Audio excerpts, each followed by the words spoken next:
Assalamualaikum warahmatullahi wabarakatuh. Waalaikumsalam warahmatullahi Waalaikumsalam warahmatullahi wabarakatuh. Innal hamdalillah nahmaduhu wa nasta'inuhu wa nastaghfiruh wa na'udzu billahi min shururi anfusina wa min sayyiati a'malina. May yahdihillahu fala mudhillalah wa may yudhlilhu fala hadiyalah. Asyhadu an la ilaha illallah wahdahu la syarikalah wa asyhadu anna Muhammadan abduhu wa rasuluhu la nabiyya ba'da. Terima kasih Bapak-bapak, Ibu, rekan-rekan yang sudah menyempatkan diri untuk bersama-sama menambah ilmu agama kita. Barakallahu fikum. Untuk sore hari ini kita akan melanjutkan kajian rutin kita setiap Jumat. Baik, untuk menghemat waktu, dipersilahkan kepada Pak Salim untuk menyampaikan materi kajian sore hari ini. Mudah-mudahan menjadi tambahan ilmu buat kita semua. Tafadhol Pak Salim. Ya, bismillahirrahmanirrahim. Assalamualaikum warahmatullahi wabarakatuh. Waalaikumsalam warahmatullahi wabarakatuh.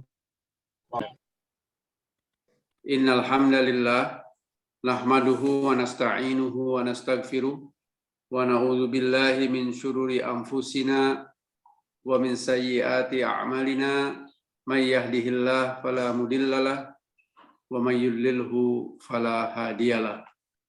Asyhadu an la ilaha illallah wahdahu la syarikalah wa asyhadu anna Muhammadan abduhu wa rasuluhu la nabiyya ba'dan.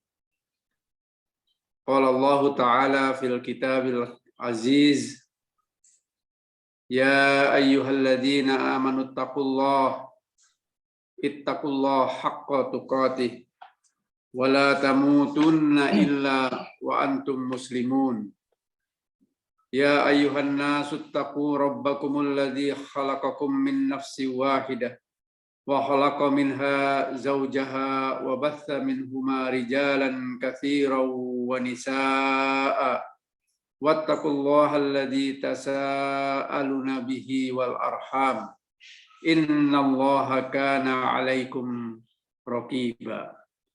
Ya ayyuhalladzina amanu ittaqullaha wa qulu qawlan sadida yuslih lakum a'malakum wa yaghfir lakum dhunubakum wa may yuti'illaha wa rasulahu faqad faza fawzan 'azima. Amma ba'du, fa inna asdaqal hadisi kitaballah wa khairal hadyu Muhammad sallallahu alaihi wasallam wa syarrul umur muhdatsatuha wa kullu muhdatsatin bid'ah wa kullu bid'atin dhalalah wa kullu dhalalatin finnar. Ayuhan ikhwah, saudara-saudaraku, sahabat-sahabat sentana yang saya cintai karena Allah, alhamdulillah, segala puji bagi Allah Subhanahu wa Ta'ala yang telah mempertemukan kembali kita pada sore hari ini, di hari Jumat yang berbahagia ini, dalam keadaan sehat walafiat.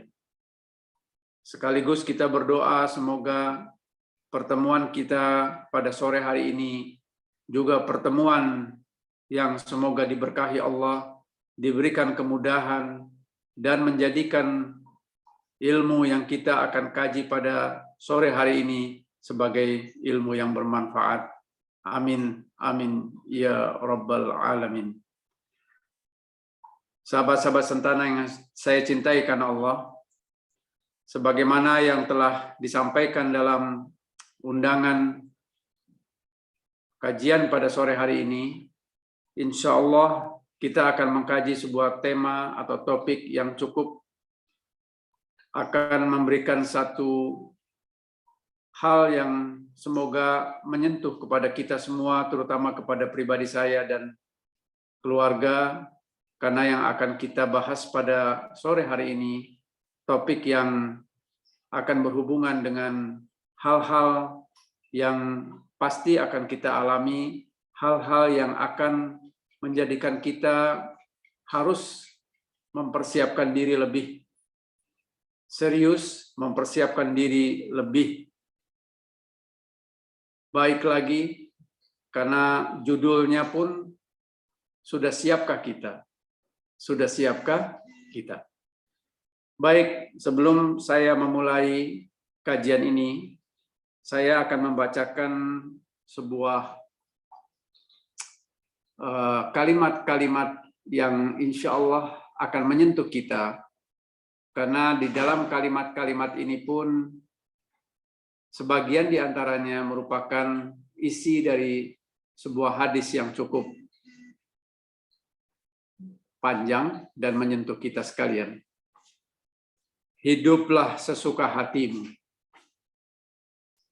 tumpahkan dan hamburkan kesenangan demi kesenangan untuk memuaskan nafsumu. Katakan semaumu tentang Islam, tentang orang-orang saleh, tentang ibadah, tentang kebajikan. Bergembiralah dan tertawalah sepuas-puasmu kepada dunia. Kelak pada akhirnya engkau akan meregang di tengah sakaratul maut. Dan entah kapan itu, tapi pasti menimpamu. Lalu engkau pun mati. Saat itu malakul maut tepat berada di atas kepalamu. Hatimu bergetar, nyawamu meregang, mulutmu terkunci, anggota badanmu pun lemas, matamu terbelalak, pintu taubat telah ditutup. Orang di sekitarmu menangis, sedang engkau sendiri mengerang melawan sakit. Lalu nyawamu pun diangkat ke langit.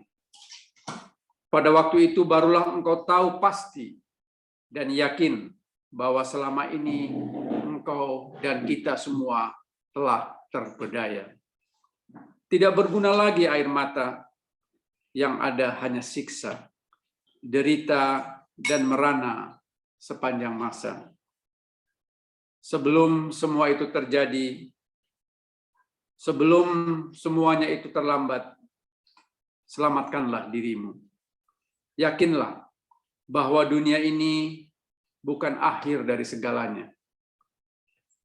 Masih ada akhirat yang justru di sanalah kehidupan yang sesungguhnya dan kekal.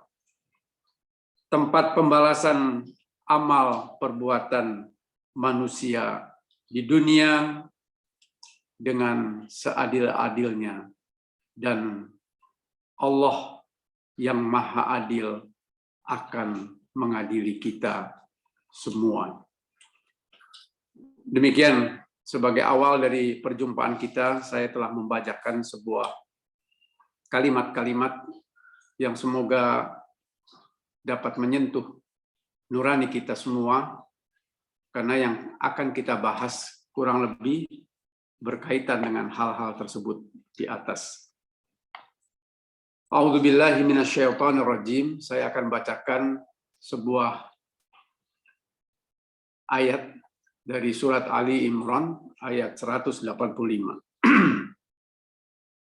Kullu nafsin za'iqatul maut wa innama tuwaffawna ujurakum yaumal qiyamah faman zuhziha 'anil nar wa udhilal jannata faqad faz wa mal hayatad dunya illa mata'ul gurur. Tiap-tiap yang berjiwa itu akan merasakan mati. Dan sesungguhnya hanya pada hari kiamat sajalah akan disempurnakan balasan pahalamu itu. Barang siapa dijauhkan dari neraka dan dimasukkan ke dalam surga, maka sungguh itulah keberuntungan, itulah kesuksesan. Kehidupan dunia ini tidak lain hanyalah kesenangan yang memperdayakan. Saudaraku, sahabat-sahabat sentana yang saya cintai karena Allah, perjalanan ini memang pada hakikatnya adalah perjalanan dunia ini pada hakikatnya adalah perjalanan menuju kampung akhirat. Suatu perjalanan yang kita memohon kepada Allah agar tujuan akhirnya adalah surga dan bukan neraka. Karena keagungan perjalanan ini, Rasulullah SAW pun bersabda, "Lau ta'lamuna ma a'lamu la dhahiktum qalilan wala bakaitum katsiran." Rasulullah bersabda kepada kita sekalian, seandainya kalian tahu apa yang aku ketahui, kata Nabi SAW, niscaya kalian akan sedikit tertawa dan akan lebih banyak menangis. Muttafaqun alaih. Hadis riwayat Bukhari dan Muslim dengan derajat sahih. Maksudnya, sahabat-sahabat sentana yang saya cintai karena Allah, demi Allah yang tiada Tuhan yang berhak disembah dengan benar selain Dia, jika kita mengetahui hakikat kematian dan kedahsyatannya, alam kubur dan kegelapannya, hari kiamat dan segala kesedihan dan segala kedahsyatannya itu, sirat, titian, dan segala rintangannya nanti. Kemudian jika kita memperhatikan surga dan segala kenikmatannya itu, neraka dengan segala kobaran apinya yang sangat menyeramkan dan sangat pedih itu, niscaya keadaan kita pun akan pasti berubah. Saudaraku, sahabat-sahabat sentana yang saya cintai karena Allah, akan tetapi sebagai manusia, terkadang kita lupa, atau bahkan pura-pura lupa dengan perjalanan yang pasti akan kita lalui itu. Bahkan kita terkadang memilih dunia ini yang nilainya di sisi Allah tidak lebih dari sehelai sayap seekor nyamuk. Ada cerita mengenai orang-orang terdahulu, seseorang di antara mereka bertanya, "Maukah engkau mati sekarang?" Ini juga yang barangkali bisa kita sampaikan kepada diri kita masing-masing. Tentu mereka menjawab, tentu tidak, jangan sekarang. Ya. Kenapa? Kita bertanya. Jawabnya tentu, saya belum bertaubat dan saya masih sedikit berbuat kebaikan. Itu yang banyak kita dengar dan mungkin juga itu yang akan keluar dari mulut kita. Demikianlah, ia akan selalu berkata, nanti dan nanti. Sehingga akhirnya ia pun meninggal dunia. Tanpa sempat bertaubat. Dan tanpa juga sempat berbekal perbuatan baik yang cukup. Saudaraku, saya dan kita yakin pasti kita tidak ingin berakhir kehidupan kita dalam keadaan seperti tersebut. Maka ingatlah, saudaraku, keadaanmu di saat engkau merasakan pedihnya sakratul maut. Sebagaimana yang tadi telah saya sampaikan dalam surat Ali Imran ayat 185 yang disebutkan setiap kita, setiap makhluk yang bernyawa pasti akan merasakan mati. Tidak hanya sekedar mati ya. Kalimatnya merasakan mati. Berarti kematian itu ada rasanya. Itulah yang disebut dengan sakratul maut. Sakratul maut. Ya. Dan sakratul maut itu hak. Sakratul maut itu adalah pasti dan benar. Yang pada saat menghadapinya, demi Allah, Rasulullah SAW sebagai makhluk yang paling dicintai Allah, makhluk yang paling bertakwa dan paling beriman di muka bumi ini, pernah bersabda, La ilaha illallah Inna lil mauti la syakarat. Inna lil mauti la syakarat. Itu sabda Nabi kita sallallahu alaihi wasallam. La ilaha illallah, tiada Tuhan yang berhak disembah dengan benar kecuali Allah. Sesungguhnya kematian itu memiliki beberapa rasa kesakitan. Sakaratul maut, rasa sakit. Hadis riwayat Bukhari. Bayangkan, saudaraku, bayangkan sahabat-sahabat sentana yang saya cintai karena Allah. Engkau berada di hadapan saat-saat kematian seperti itu. Malaikat maut tepat berada di atas kepala kita. Nafasmu tersengal, nyawamu meregang, mulutmu terkunci, anggota badanmu lemas, lehermu berkeringat, matamu terbelalak, pintu taubat telah tertutup untukmu. Dahimu berkeringat, di sekitarmu penuh dengan tangisan dan rintihan, sedangkan engkau dalam kesedihan yang mendalam. Tak ada yang dapat menyelamatkan kita, dan tak ada yang dapat menghindarkan kita darinya. Engkau akan saksikan peristiwa yang sungguh sangat mengerikan. Setelah sebelumnya engkau rasakan kenikmatan dan kesenangan dunia, yang sesungguhnya kesenangan, kenikmatan dunia itu hanya sementara. Hanya sebuah permainan yang memperdayakan kita semua.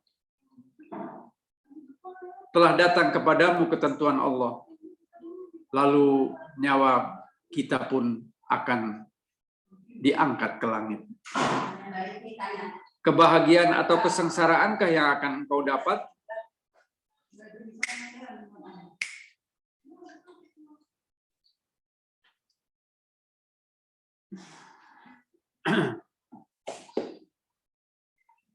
Dalam surat Al-Waqiah, surat ke-56 ayat ke-82 sampai 96, saya bacakan artinya saja. Kamu telah mengganti rizki yang Allah berikan dengan mendustakan Allah. Kita selama di dunia ini, sahabatku, saudara-saudaraku yang saya cintai karena Allah, telah diberikan rizki yang luar biasa, kenikmatan yang luar biasa, yang kalau kita hitung kenikmatan itu tidak akan habis-habisnya, dan tidak akan pernah kita dapat menghitungnya. Kamu mengganti dari rizki tadi itu yang telah Allah berikan dengan mendustakan Allah. Maka mengapa ketika nyawa sampai di kerongkongan, padahal kamu ketika itu melihat dan kami lebih dekat kepadanya daripada kamu, tapi kamu tidak akan pernah melihat. Maka mengapa jika kamu tidak dikuasai Allah, kamu tidak mengembalikan nyawa itu kepada tempatnya jika kamu adalah orang-orang yang benar? Adapun jika dia, orang yang mati tadi, termasuk orang yang didekatkan kepada Allah, maka dia sesungguhnya telah memperoleh rizki surga penuh dengan kenikmatan. Adapun jika dia termasuk golongan kanan, maka keselamatan bagimu karena kamu dari golongan kanan itu. Dan jika kamu termasuk orang yang telah mendustakan lagi sesat, maka dia mendapat hidangan air yang mendidih, dibakar di dalam neraka. Sesungguhnya yang disebutkan ini adalah keyakinan yang benar. Maka bertasbihlah dengan menyebut nama Rabbmu yang maha besar. Al-Waqiah 82 sampai dengan 96.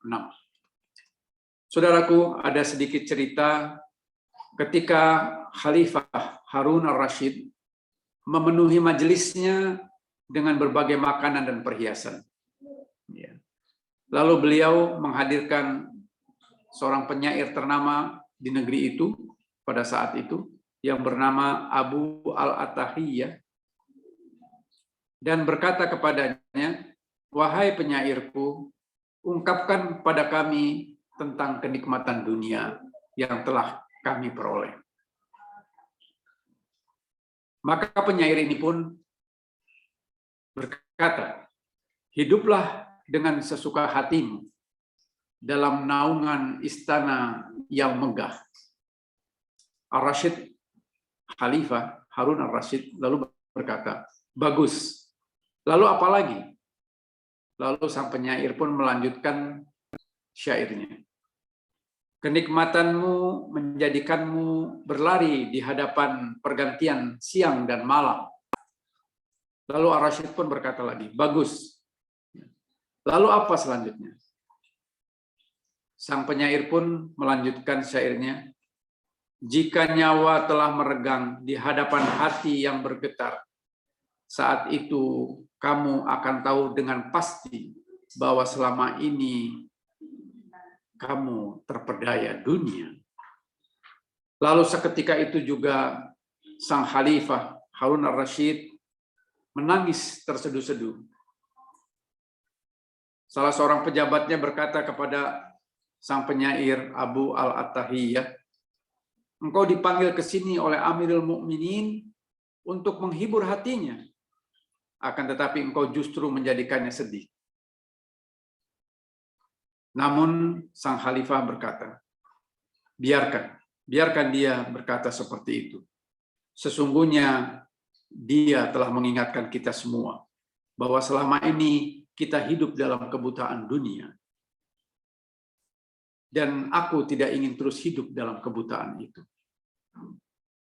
Benar, saudaraku, sahabat-sahabatku yang sahabat-sahabat sentana yang saya cintai karena Allah. Cukuplah kematian itu sebagai nasihat.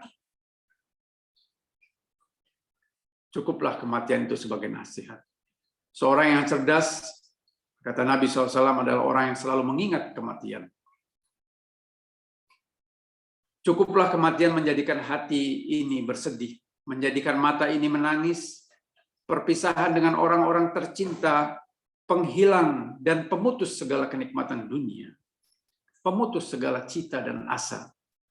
Wahai orang-orang yang tertipu oleh dunia, wahai orang-orang yang berpaling dari Allah, wahai orang-orang yang lengah dari ketaatan kepada Rabb-Nya, wahai orang yang setiap kali dinasehati, hawa nafsunya menolak, dan hawa nafsunya senantiasa mendorong kepada kelalaian dan kelelahan.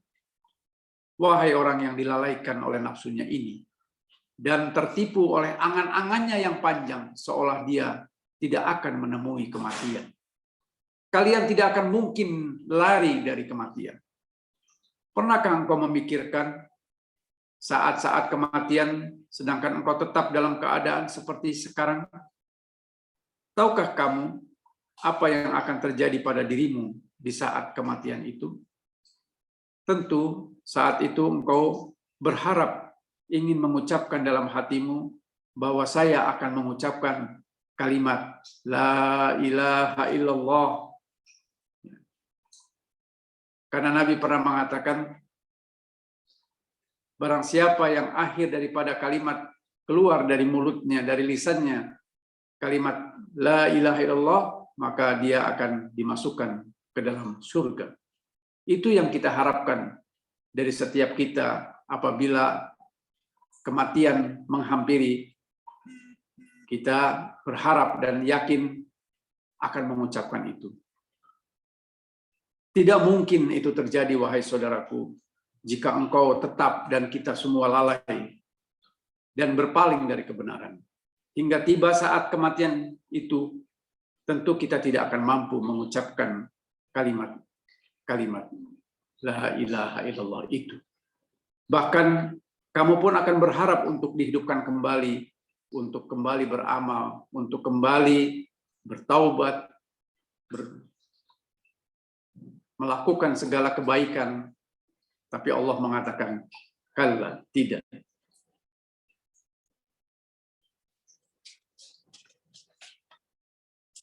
Dalam surat Al-Mu'minun ayat 99 sampai 100 ya, disebutkan demikianlah keadaan orang-orang yang kafir itu, hingga apabila datang kematian kepada seorang dari mereka, dia berkata, wahai Rabbku, kembalikanlah kami ke dunia agar kami berbuat amal yang saleh terhadap yang telah kami tinggalkan ini. Sekali-kali tidak, kata Allah. Tidak. Sesungguhnya itu adalah perkataan yang hanya diucapkan saja. Ya. Jadi penyesalan yang tidak ada gunanya.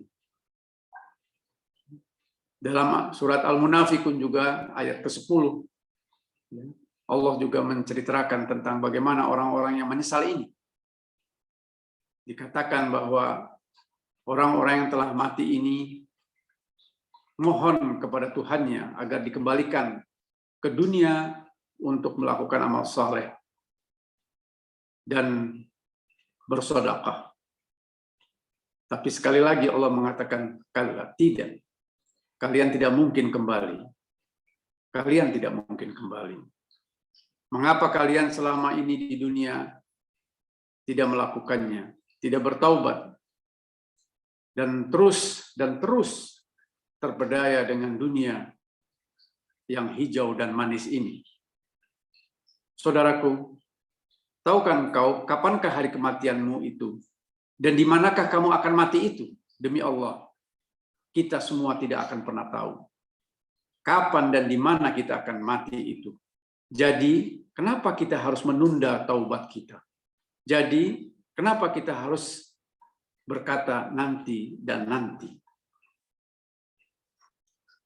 Saudaraku sekalian, ini nasihat yang saya tujukan pada diri saya, keluarga, dan juga kepada sahabat-sahabat tercinta saya.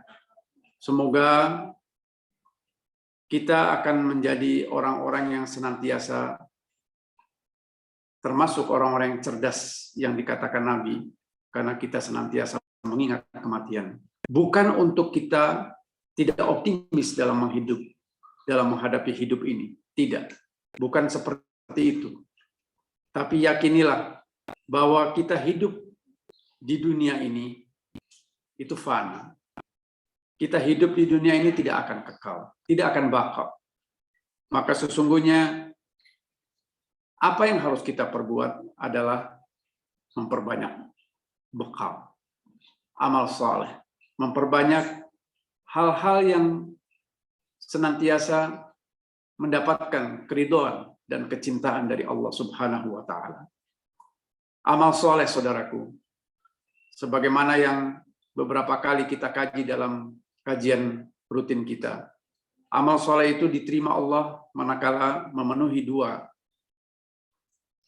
persyaratan utama, yaitu dilakukan dengan ikhlas hanya karena Allah, tidak mengharapkan apa-apa, tidak mengharapkan pujian dari orang.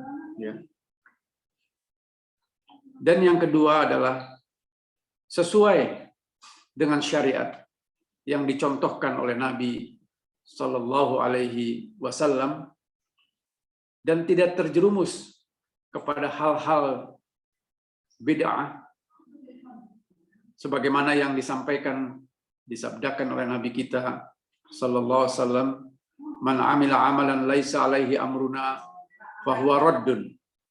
Barang siapa yang melakukan amalan dan diyakini itu sebagai amal saleh, namun tidak ada perintah atau contoh dariku, maka amal itu tertolak.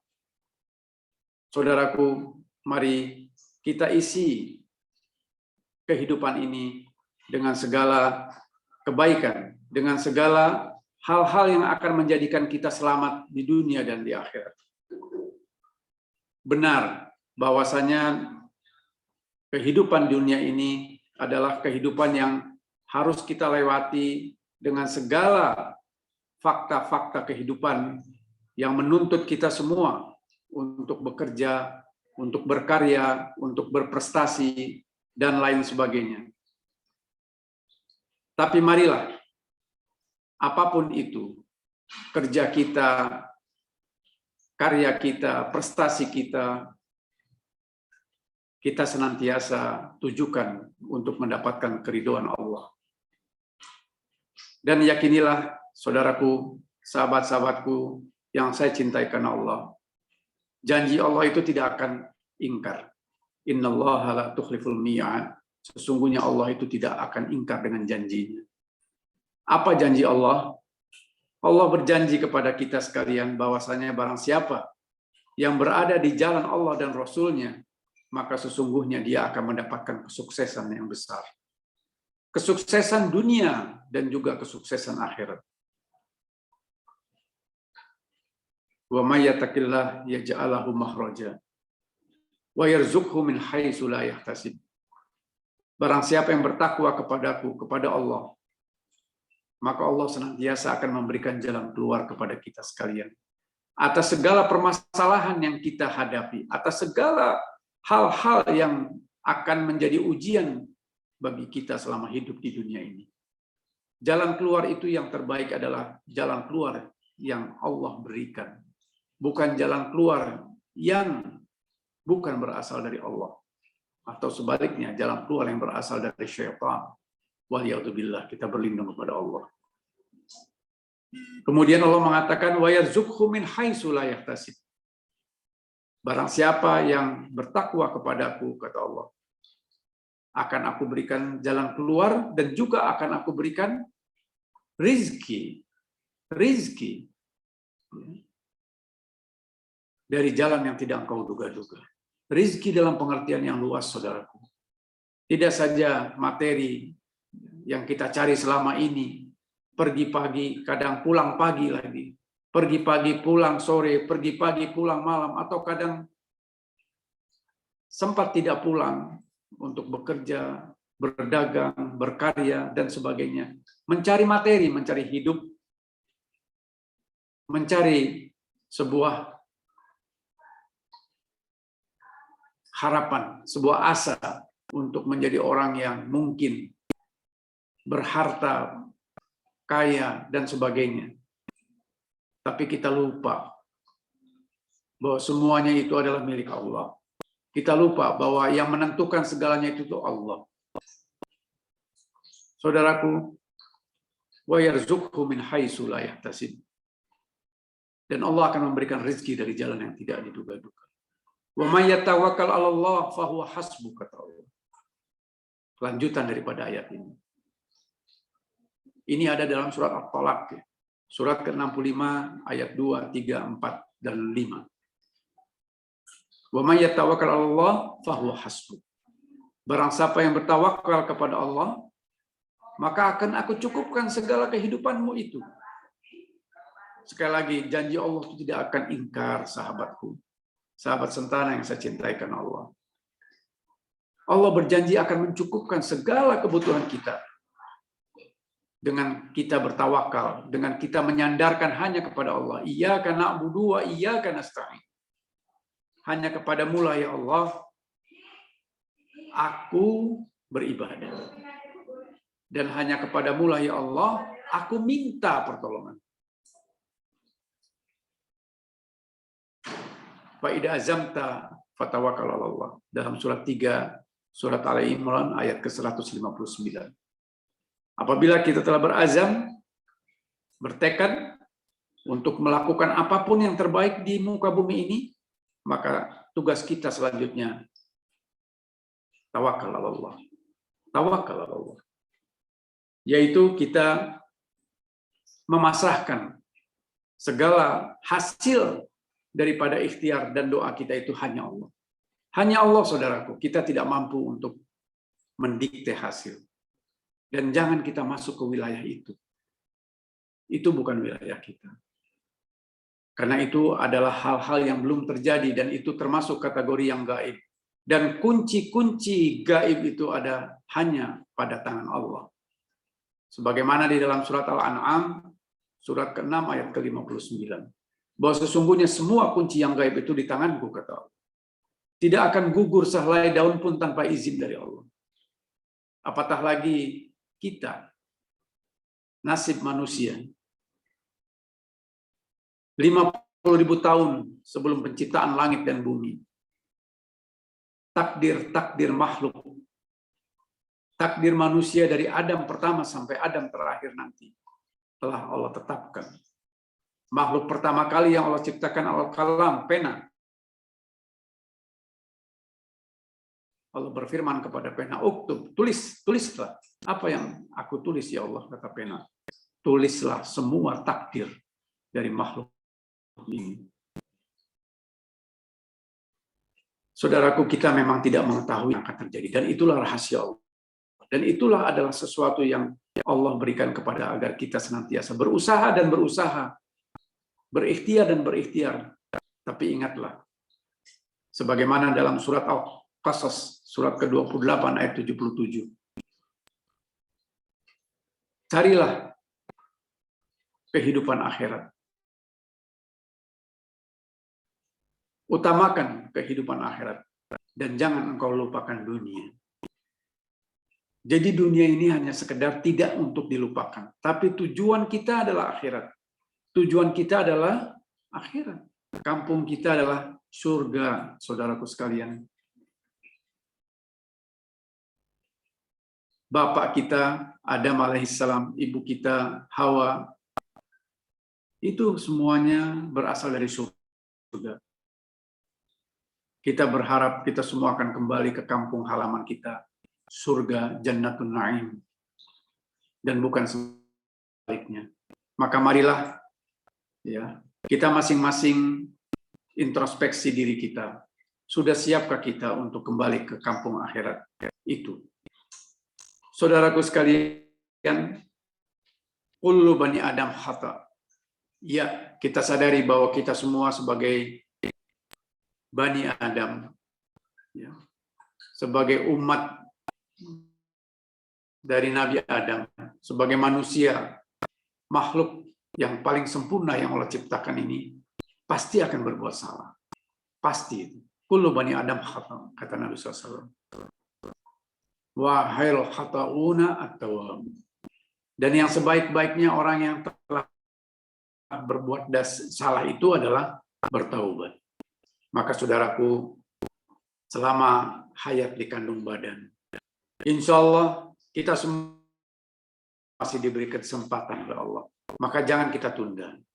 Jangan kita tunda. Nabi SAW, orang yang paling bertakwa, orang yang paling beriman di muka bumi ini. Orang yang paling dicintai Allah Subhanahu wa Ta'ala. Tidak kurang 70 sampai 100 kali beliau beristighfar dan bertaubat kepada Allah. Allahu Akbar. Allahu Akbar. Siapa kita? Siapa kita, saudaraku? Kita lupa dengan bertaubat, kita dilalaikan, dilengahkan oleh dunia.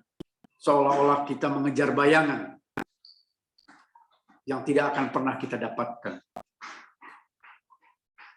Bermegah-megahan telah melalaikan kalian. Surat At-Takasur. Surat At-Takasur ayat pertama bunyinya begitu. Alhaakumut takasur. Bermegah-megahan telah melalaikan kalian. Telah melalaikan kita semua dengan angan-angan panjang tentang kemegahan itu. Angan-angan panjang, saudaraku.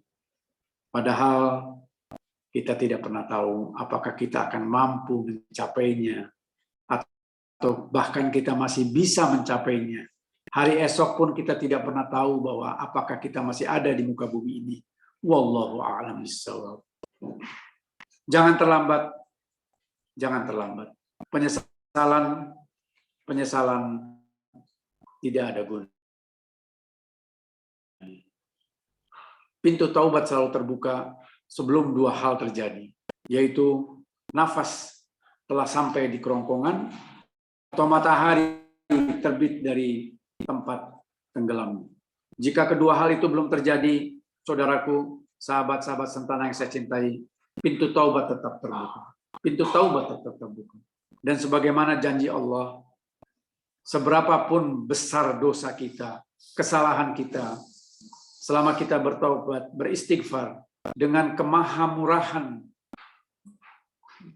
Al-Ghafurur Rahim, Allah Maha Pengampun, maka kita berharap dan kita yakin, insya Allah, Allah akan senantiasa mengampuni dosa kita. Sebagaimana dalam surat Az-Zumar, surat ke-39 ayat 53, dikatakan kurang lebih, jangan engkau berputus asa atas rahmat Allah. Jangan engkau pernah berputus asa atas rahmat Allah. Bertaubatlah, dan aku akan hapuskan semua dosa-dosamu. Saudaraku, kita semua pasti pernah mempunyai sisi gelap, sisi kelam dalam kehidupan ini. Pasti. Itu adalah sunatullah, adalah sebuah keniscayaan dalam hidup. Tapi rizki yang Allah berikan dengan kesempatan kita masih hidup ini adalah sebuah kesempatan yang belum tentu akan bisa kita dapatkan sekali lagi. Kesempatan itu belum tentu akan datang untuk kedua kalinya. Maka hidup yang masih Allah berikan ini sebagai rizki yang sangat-sangat besar, karunia yang luar biasa, jangan kita sia-siakan. Dunia, wa mal hayatud dunya illa mata'ul ghurur. Sesungguhnya dunia ini adalah sesuatu yang melalaikan, kesenangan sesaat dan penuh dengan tipu daya.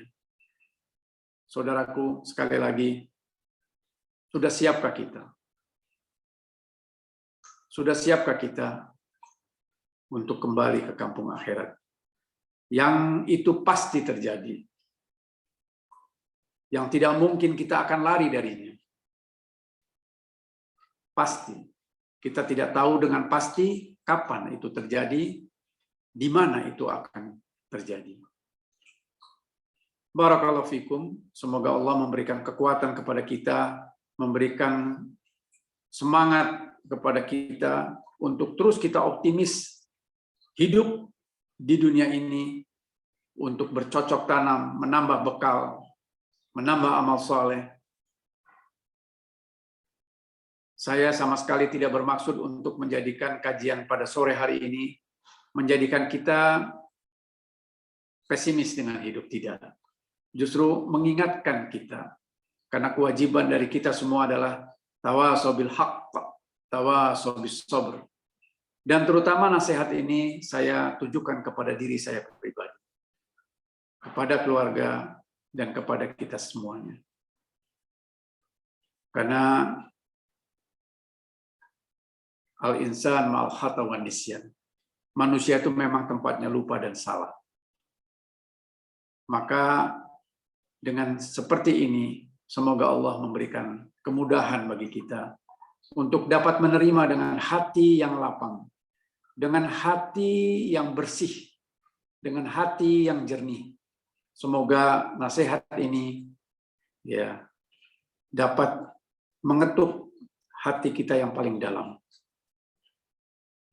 Agar benar-benar jangan sia-siakan waktu yang Allah berikan kepada kita. Jangan sia-siakan waktu ini. Waktu akan berlalu dan tidak akan pernah kembali. Yang kita miliki adalah hari ini. Hari esok belum tentu kita jumpai. Demikian, saudaraku sekalian, semoga yang sedikit ini bermanfaat bagi kita semuanya. Dan semoga yang sedikit ini juga akan membuka lebar-lebar kesadaran kita, kemampuan kita untuk membuka hati kita agar menjadi hati yang lembut, bukan hati yang keras, bukan hati yang sakit atau bahkan hati yang mati, tetapi hati yang sehat. Qalbus salim. Ya, sebagaimana yang pernah kita jelaskan dalam kajian kita yang lalu, bahwa akan ketemu kita pada satu hari di mana harta dan anak-anak itu tidak ada artinya. Dan kita semua akan selamat berhadapan dengan Allah dengan qalbus salim, dengan hati yang selamat, hati yang sehat. Maka mari kita buka hati kita, kita bersihkan hati kita dari segala penyakit-penyakit hati. Ya.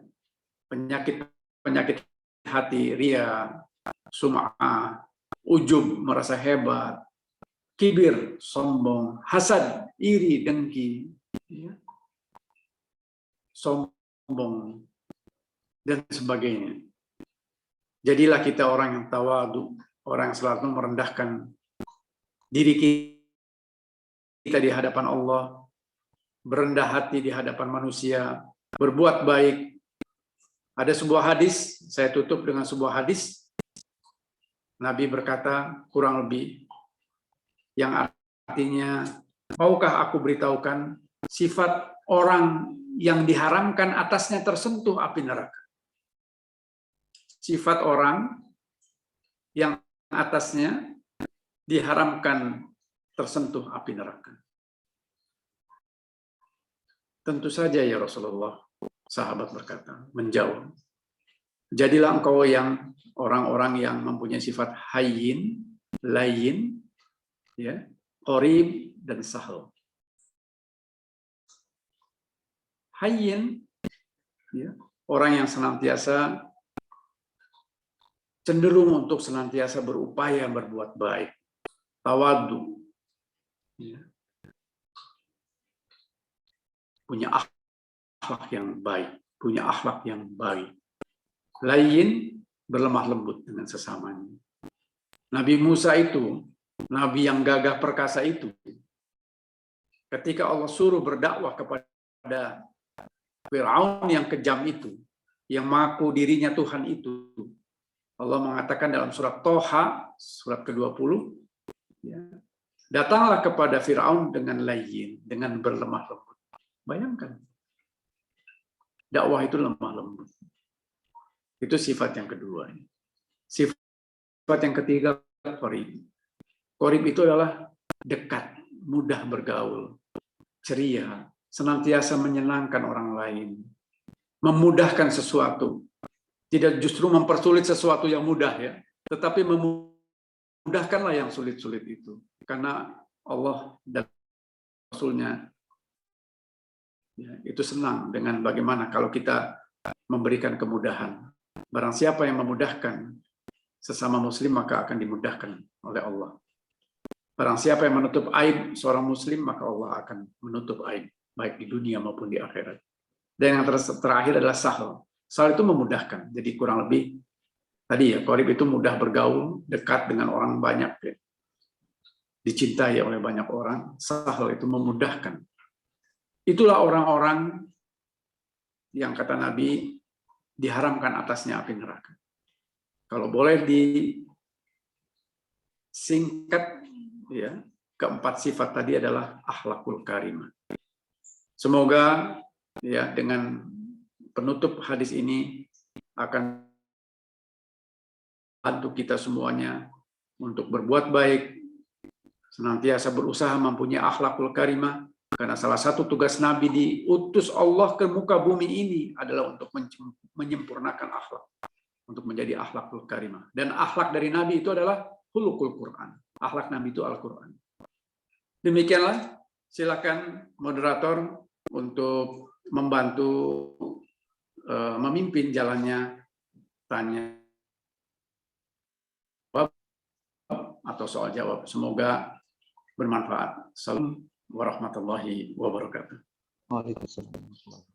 Barakallah. Jazakallahu Pak Salim yang sudah menyampaikan materi di sore hari ini tentang kematian, bahwa setiap yang bernyawa akan merasakan mati. Semoga ini menjadi pengingat dan renungan untuk kita semua untuk terus memperbaiki amalan-amalan dan ketakwaan kita kepada Allah Ta'ala. Baik Bapak Ibu sekalian yang ingin bertanya terkait materi ataupun di luar materi kajian, silahkan bisa menggunakan kolom chat atau langsung di unmute saja. Silahkan Bapak Ibu.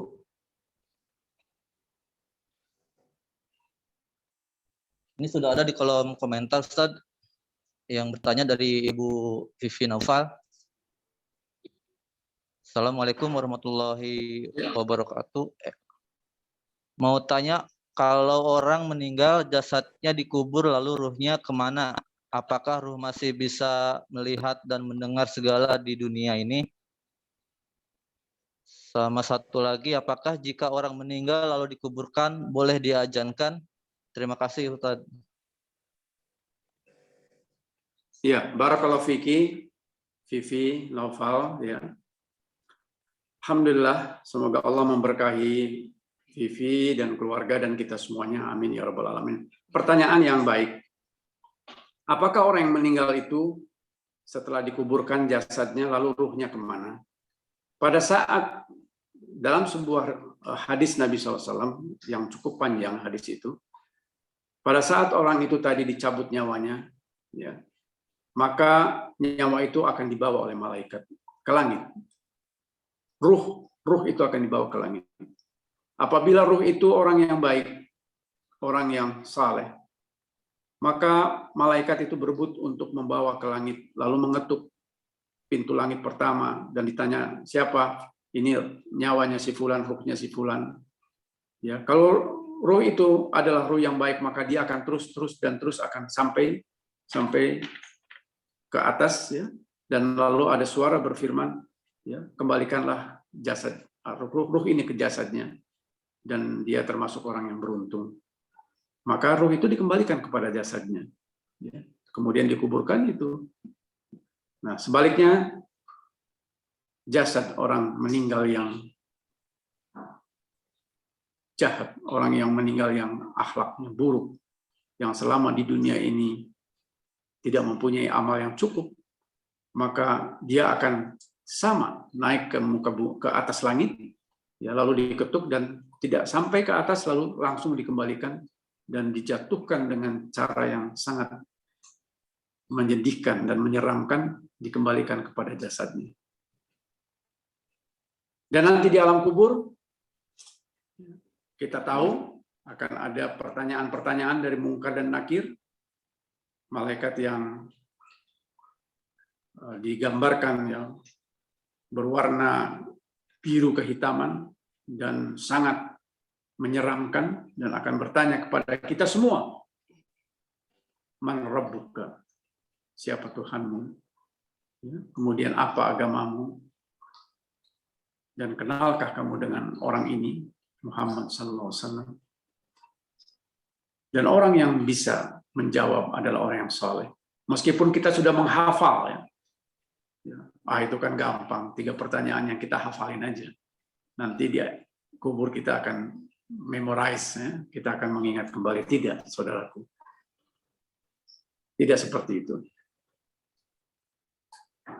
Orang yang paling bisa mengingat pun, kalau dia tidak dibekali dengan amal soleh, maka dia tidak akan mampu menjawab. Dia akan menjawab, la adri, ma adri, aku tidak tahu. Dan saat itu akan langsung, ya, mendapatkan siksa dari malaikat-malaikat yang membawa pukulan-pukulan yang menyeramkan. Itu. Jadi kembali kepada jasadnya setelah itu dibawa ke atas, ke langit. Adapun apakah diazankan atau tidak, kita memang melihat banyak praktek-praktek seperti itu.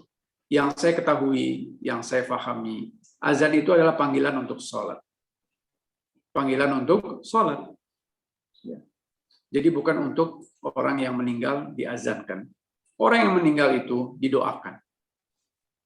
Kata Nabi SAW, pada saat jenazah itu masuk dalam kubur, Nabi mengatakan, saudaramu ini akan ditanya.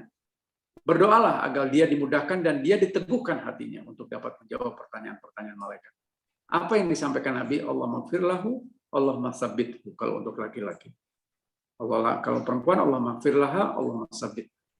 Ya Allah, ampunilah dia. Ya Allah, teguhkanlah agar bisa menjawab pertanyaan-pertanyaan itu yang disunnahkan oleh Nabi SAW. Doakan. Sebaliknya, ya, joke-nya, kalau misalnya diazankan lalu mayit itu menjawab, gimana? Kita lari semua, ya. Jadi azan itu untuk panggilan sholat. Itu yang saya ketahui. Wallahu a'lam. Ya, silakan Daskim, lanjutkan.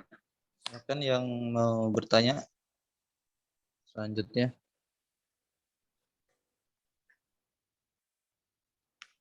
Kajian kita sore ini cukup berat, ya. Tapi ini harus disampaikan. Harus disampaikan. Ini untuk kita semua, termasuk dan terutama barangkali untuk diri saya pribadi dan keluarga. Hal seperti ini perlu kita sampaikan. Karena kita pasti akan melewati hal-hal seperti ini. Silakan, ada yang mau bertanya? Pak Ustadz. Ya, tafadhol. Ya, siap. Dengan Rudi nih Pak Ustadz. Assalamualaikum Pak Ustadz. Oh, waalaikumsalam warahmatullahi wabarakatuh. Ya, Pak Rudi, silakan. Apa kabar? Alhamdulillah Pak Ustadz.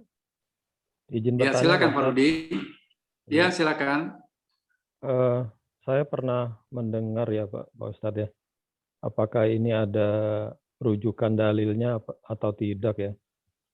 Seperti ini Pak Ustadz.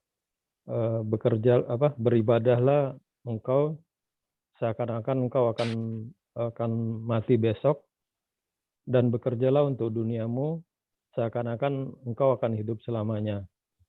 Nah, itu apakah ada rujukan hadis atau dalil atau ada nggak seperti itu Pak Ustadz ya? Itu aja Pak Ustadz. Iya. Assalamualaikum Wallahu warahmatullahi alam. wabarakatuh. Iya. Wa fiikum barakallah. Pak Rudi, semoga Allah memberkahi antum, keluarga antum, dan kita semuanya. Amin ya rabbal alamin. Wallahu alam, saya lupa itu. Tetapi seingat saya, itu adalah perkataan bukan dari Nabi SAW. Kalau saya tidak keliru, itu itu salah satu dari ulama salaf, ya, salafus saleh. Ya, saya tidak tahu persisnya. Tapi seingat saya, wallahu alam, kalau ada teman-teman lain yang ingat, itu bukan hadis, ya. Itu perkataan dari ulama saja yang mengatakan untuk mengingatkan kita semua, hiduplah kita seolah-olah ya kita masih ya 1000 tahun atau berapa lama lagi lah. Tapi kalau untuk mati, ingatlah seolah-olah kita akan mati besok, ya. Wallahu alam, ini mungkin termasuk kalimat-kalimat untuk memotivasi diri bahwa untuk cita-cita mencari kehidupan, keberkahan dunia, silahkan. Ya, seolah-olah kita tidak atau matinya masih lama gitu ya. Tetapi kalau untuk kehidupan akhirat, ya seolah-olah kita akan mati besok. Ya, artinya ya kita agar dalam menjalani hidup dan kehidupan di dunia ini jangan melupakan keduanya lah. Apakah itu dunia ataupun akhirat. Wallahu alam, saya tidak tahu persis ya. Silakan, ada yang lain? Syukron Pak Ustadz. Afwan. Pak Nusirwan nih kelihatannya biasanya nanya nih Pak Nusirwan. Ini senior kita ya. Pak Ustadz. Silakan, ada yang mau Pak Ustadz. Saya kalau Assalamualaikum warahmatullahi wabarakatuh. Waalaikumsalam warahmatullahi wabarakatuh. Alhamdulillah sehat semua. Mohon maaf Amin. sedikit pertanyaannya, yaitu gini, kita kalau meninggal sudah meninggal, itu doa siapa aja sih yang sampai kepada kita? Karena ya kita namanya manusia, kita nggak tahu kita berbuat baik ikhlas apa enggak, apa malah sombong ada berkata hebat gitu. Jadi taruh aja lah, pengen tahu aja itu doa-doa siapa saja yang kira-kira sampai ke kita nanti pada waktu saat kita sudah meninggal gitu Pak Ustadz. Terima kasih Pak Ustadz. Assalamualaikum warahmatullahi wabarakatuh. Waalaikumsalam warahmatullahi wabarakatuh. Barakallahu fikum. Ya, semoga Allah memberkahi Pak Nusirwan, keluarga dan kita semuanya. Wallahu alam. Yang saya ketahui Nabi SAW menyampaikan bahwa semua amal manusia itu pada saat meninggal terputus kecuali 3, yaitu ya amal jariyah, ya amal saleh yang artinya amal saleh yang jariyah, ya yang terus itu amal kebaikan, kemudian ilmu yang bermanfaat dan anak soleh yang mendoakan. Doa anak soleh itu terutama yang insya Allah itu yang langsung sampai. Lalu gimana kalau nggak punya anak kan gitu? Seolah-olah apakah nggak ada yang mendoakan? Oh tidak. Ya doa dari kaum muslimin, mukminin yang lain juga. Karena kita juga kalau ada mayit kan kita mendoakan, menyolatkan dan juga mendoakan. Ya.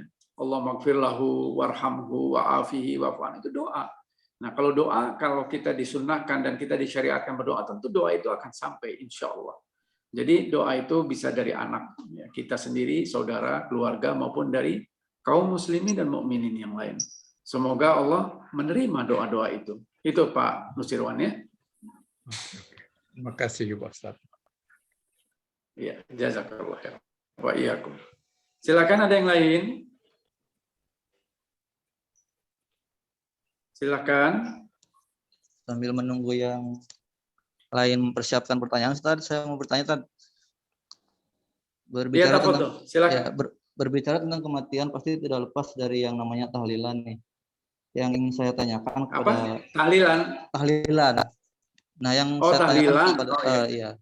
Pak Salim, yakni sebenarnya tahlilan hukumnya seperti apa menurut pemahaman salafus saleh itu tadi? Karena di masyarakat luas tahlilan itu seakan-akan sesuatu yang diwajibkan gitu. Iya. Tadi saya, ya terima kasih Anda. Jadi saya tadi udah sampaikan, amal itu diterima manakala memenuhi 2 syarat utama. Pertama, ikhlas karena Allah, yang sesuai ada syariat. Syariat itu adalah contoh dari Nabi SAW atau perintah dari Nabi SAW yang juga dipraktekkan oleh para sahabat dan salafus saleh pada umumnya.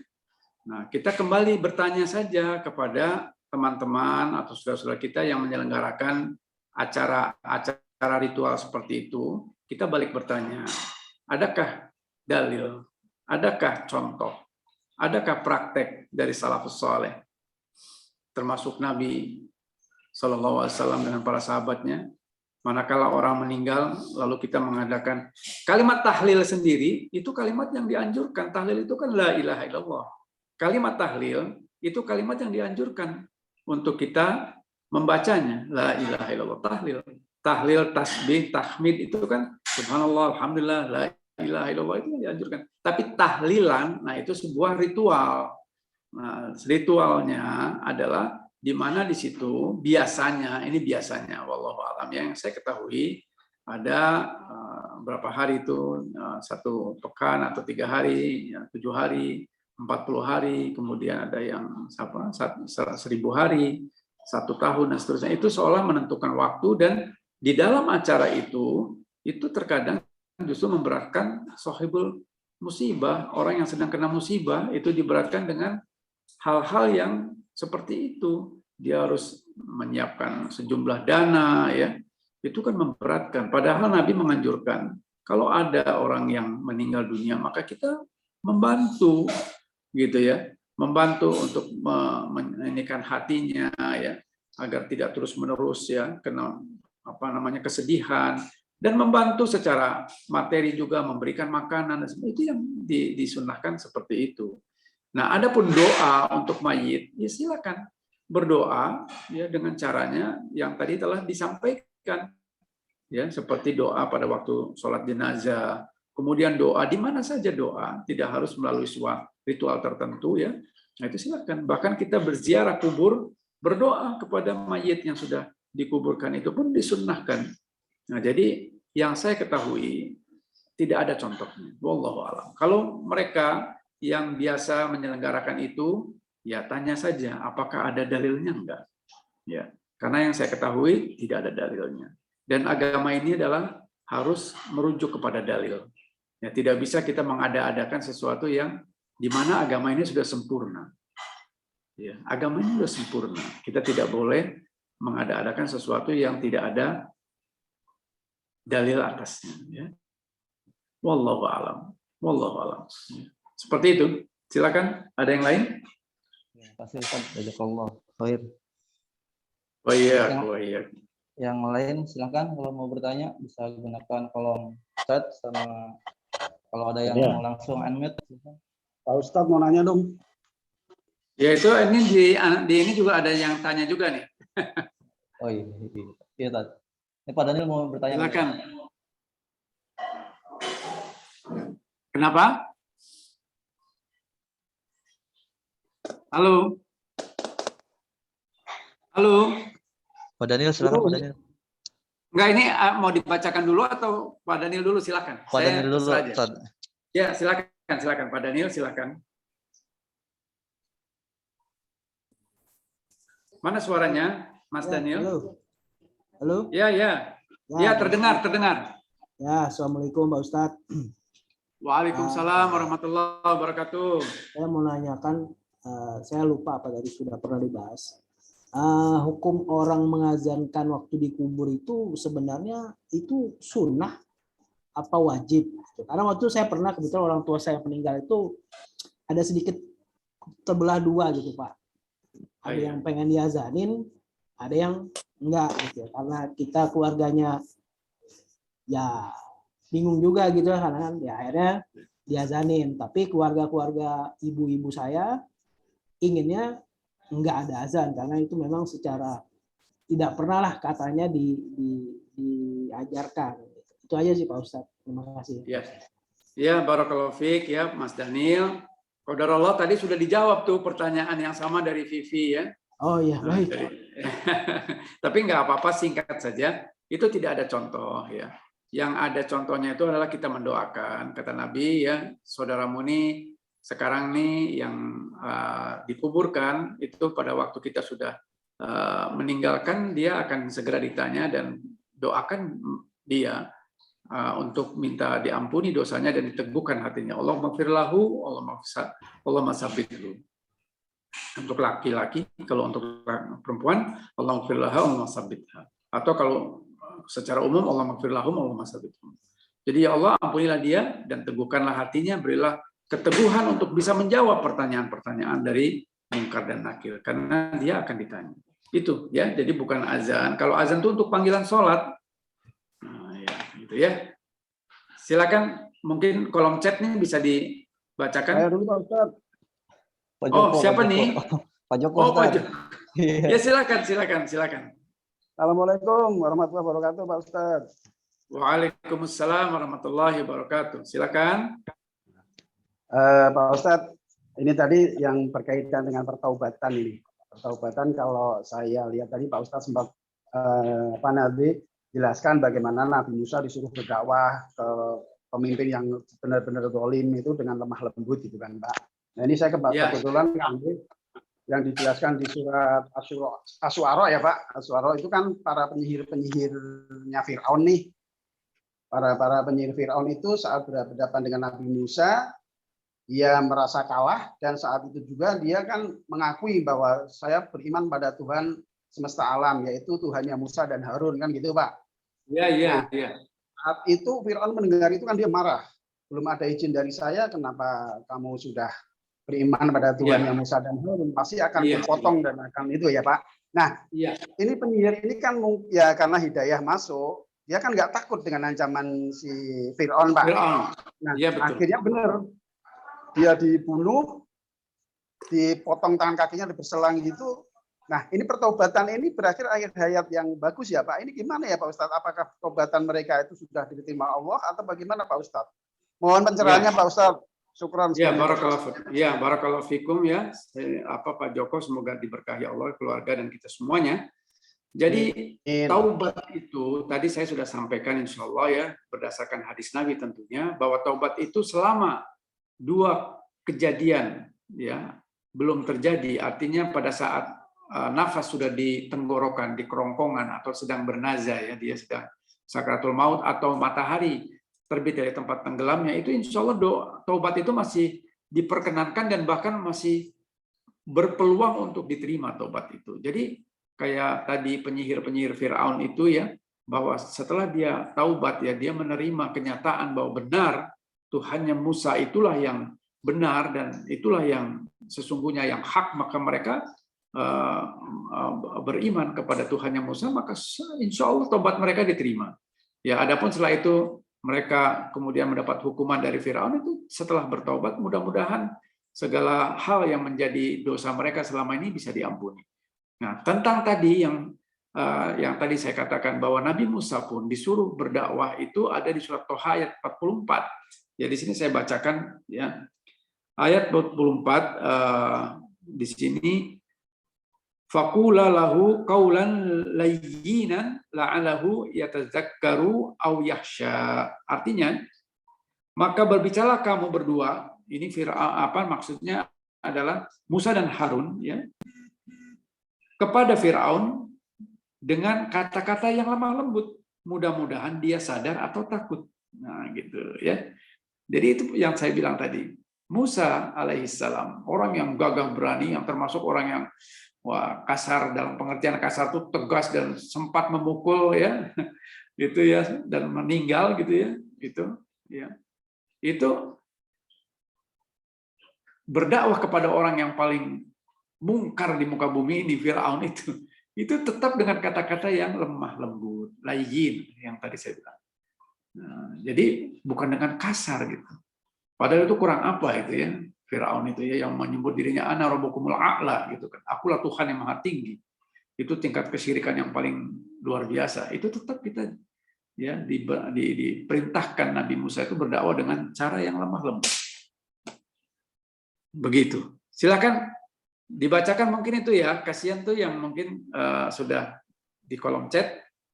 Siap Ustaz.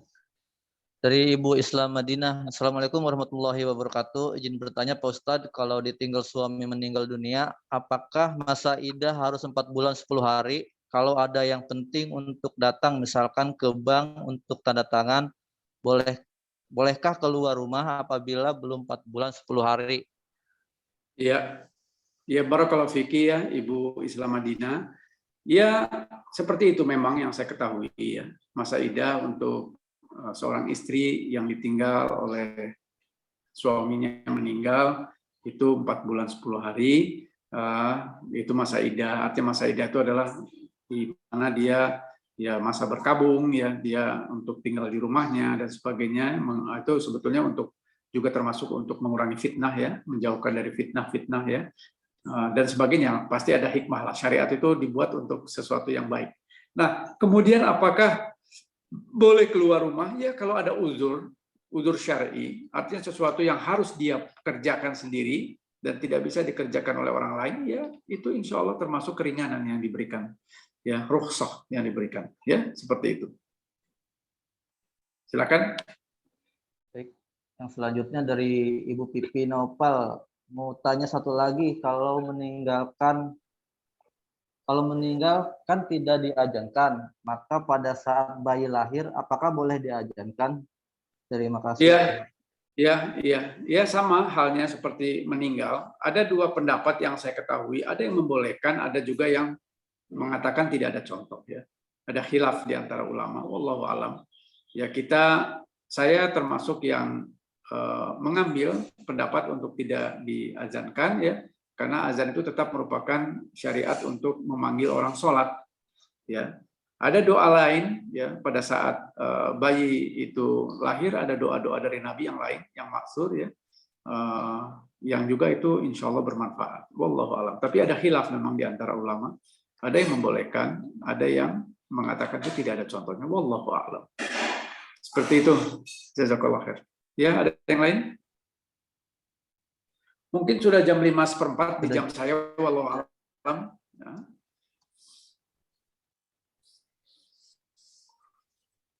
Baik, jika sudah tidak ada pertanyaan lagi, Gimana Daskim? Kajian kita tutup dengan sedikit rangkuman dari Pak Ustadz Salim. Silakan Ustadz. Ya, alhamdulillah. Barakallahu fiikum buat kita semuanya. Semoga Allah memberkahi kita. Dan saya beristighfar kepada Allah kalau ada hal-hal yang keliru, salah menjelaskan ya dengan dalil yang mungkin juga keliru atau tidak tepat ya.